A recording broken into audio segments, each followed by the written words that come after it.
আসসালামু আলাইকুম। আশা করি সবাই ভালো আছেন। সুপ্রিয় দর্শক মণ্ডলী, আজকে আপনাদেরকে যে আইটেমটি দেখাবো সেটি হচ্ছে বাসায় বসে মাত্র ৫ থেকে ৬ টাকা খরচে বড় বড় রেস্টুরেন্টের স্বাদে পপকর্ন বা ভুট্টার খই বানিয়ে দেখাবো আপনাদের। এটি খুবই স্বাস্থ্যসম্মত হবে, কারণ বাসায় বানাবেন আপনারা।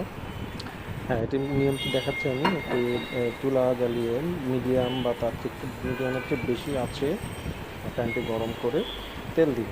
আমি সরষের তেলটা পছন্দ করি বলে সরষের তেল দিব, একটু বেশি পরিমাণে তেল দিচ্ছি। বাজারে মাত্র ৬০ টাকা কেজিতে ভুট্টা, এরকম শুকনো ভুট্টা পাওয়া যায়। এগুলো আমি এখন আধ মুঠ পরিমাণ দিব, এক মুঠো আধা মুঠো পরিমাণ দিব, দিয়ে এভাবে নাড়াতে থাকবে। গরম তেলে দিব, গরম তেল না দিলে এভাবে নাড়াতে থাকবে। গরম তেল না দিলে কী হবে, আপনার ভুট্টাটা বেশিরভাগ ফুটবে না, ওয়েস্ট হবে। এই জন্য গরম তেলে দিলে ওয়েস্টের পরিমাণটা কম হবে। এভাবে নাড়াতে থাকলে 30 সেকেন্ড হোক বা 30 সেকেন্ডের মতো নাড়াতে হবে। একটা দুটো ফোটা শুরু হয়ে গেছে অলরেডি। যখন একটু বেশি পরিমাণে ফোটা শুরু হবে তখনই ঢাকনা দিয়ে ঢেকে দেবো।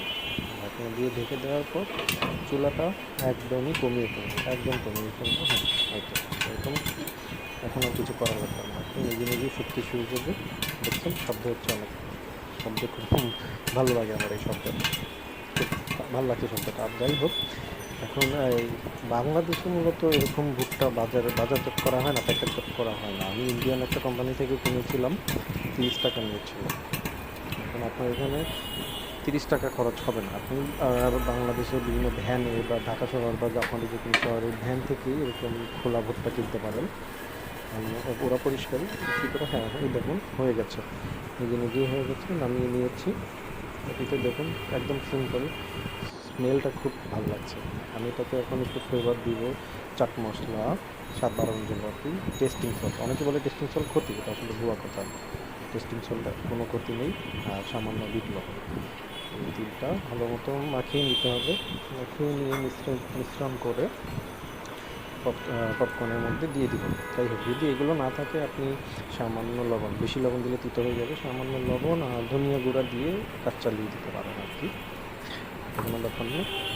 একটু মাখিয়ে নিব আর কি, নিজের মতো করে, স্বাদ আপনার মতো। যদি আপনি একটু ঝাল খেতে পছন্দ করেন, সাথে একটু মরিচের গুঁড়ো দিয়ে দিতে পারেন, সমস্যা নেই। এই তো দেখুন, একদম গরম, একদম স্মেলে পুরো ঘর ভরে দিয়েছে, পুরো স্মেল হচ্ছে। যাই হোক, এই দেখুন আমি খাচ্ছি, শব্দ হচ্ছে, ভালোই শব্দ হচ্ছে কিন্তু। আবার তুই দেখাচ্ছি, শুনুন শব্দ, অনেক শব্দ হচ্ছে। যাই হোক, এটি আপনি নিজেরা খেতে পারেন, বাচ্চারা খুব পছন্দ করবে খেতে। আসসালামু আলাইকুম।